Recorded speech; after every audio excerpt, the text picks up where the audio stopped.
John, over the last 3 years, you've been working on this Eye Against Eye series.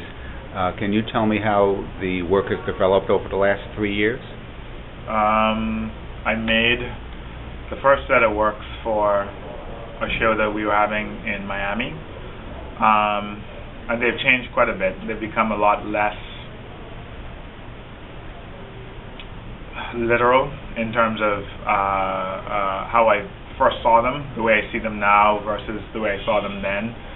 They're much more personal, but at the same time they sort of reach out a lot more than they did before. They're less gendered and more universal, more about sort of attaining some kind of emotional and mental stability. When you talk about your personal and everyone's interest in their sort of personal development, how does that play out in this work, specifically with your use of text? With the text, I guess I can't really separate. The work really has three main components.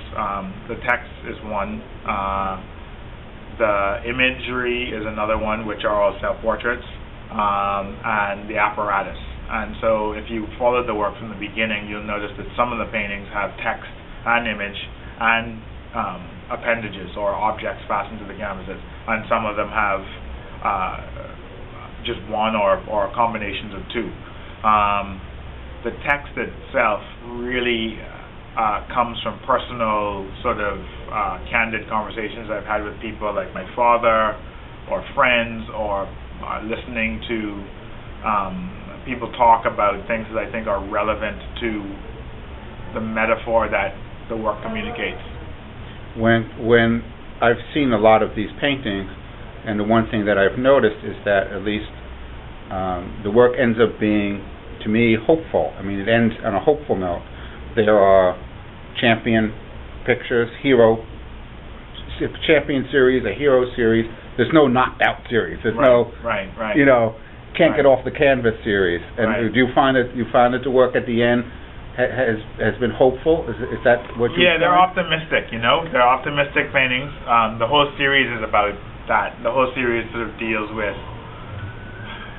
I guess now I see the paintings more, or I see the series more, dealing with people's hardships and sort of overcoming the hardships, which I think is just sort of a natural part of sort of coming of age kind of thing, for men and for women and for all kinds of different people.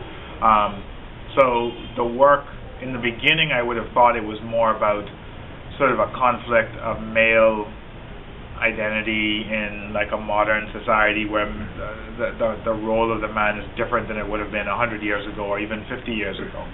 That's where I placed a lot of emphasis in the beginning. But now I see them more about sort of falling down and getting back up, and sort of like the strength of that. Okay, John, could you talk about why you chose boxing to be the metaphor for this, for your work? I just think boxing is one of those sports that sort of, better than a lot of other sports, embodies sort of the idea of triumph. There's sort of a competition within the competition. There's like a story in the story where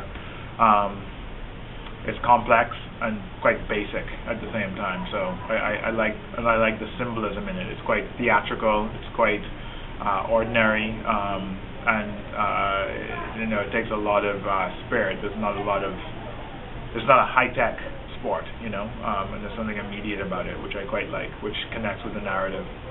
Do you feel that after now you've been doing this work for a couple of years, that people have been turned off by the boxing metaphor or unable to sort of penetrate it, or do you feel like they've been able to sort of grasp what you were trying to reach with it? I think some people. I think if you take boxing on the surface, it's quite grotesque, and a lot of people, who boxing fans often hear, "Oh, I don't see how you could watch boxing because it's such a violent thing and a violent sport." But So to some degree, I think I am losing the audience for that reason, but I think those people who sort of want to go a step or two further get it, and that's the thing. You know, when you make this kind of work, you want people to get it as much as possible.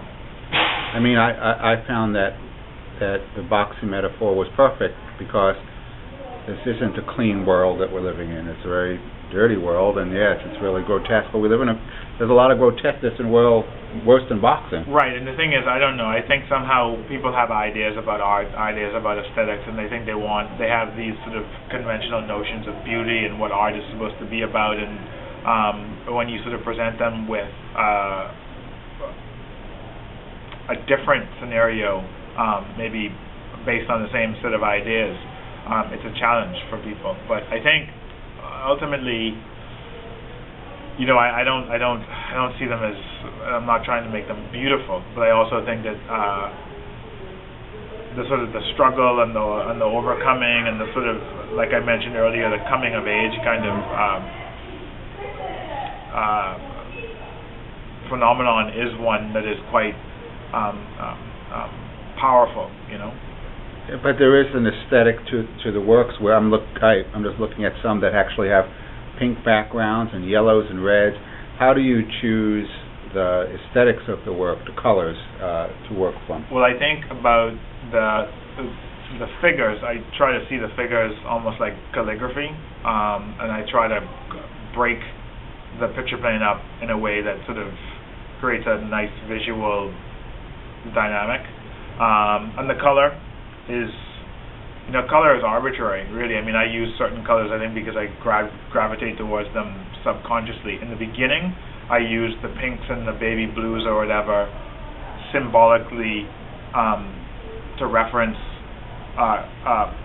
sort of color choices for gender. You know, little girls have pink rooms and little boys have blue rooms or whatever. So I sort of deliberately was using those kinds of colors. But I generally my palette's quite soft, you know, in comparison, I think, to the harshness of the application, you know. Okay, John. Well, thank you very much.